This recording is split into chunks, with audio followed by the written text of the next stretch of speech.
اب عبادت کیا ہے؟ عبادت وہ چیز ہے سے اللہ تبارک و تعالی خوش، ہر وہ عمل، ہر وہ بات، چاہے وہ مالی عبادت ہو، جسمانی عبادت ہو، لسانی عبادت ہو، قلبی عبادت ہو، جس قسم کی بھی عبادت ہو، اولی ہو، جس سے اللہ تبارک و تعالی خوش ہو۔ آپ ایسی بات کرتے ہیں، ایسا عمل کرتے ہیں، ایسا کچھ سپینڈ کرتے ہیں، خرچ کرتے ہیں جس سے اللہ تبارک و تعالی خوش ہو، وہ عبادت ہے۔ اور عبادت جو اللہ کی رضا کے لیے آپ کوئی کام کرتے ہو تو اس کا طریقہ اللہ نے بتا دیا ہے۔ طریقہ کس کے مطابق وہ اعمال کرو گے؟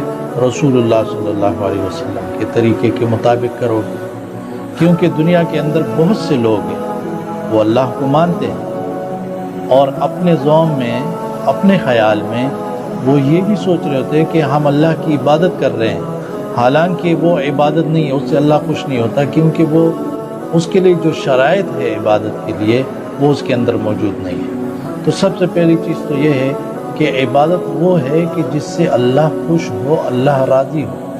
اور یہ ہمیں کیسے پتہ چلے گا؟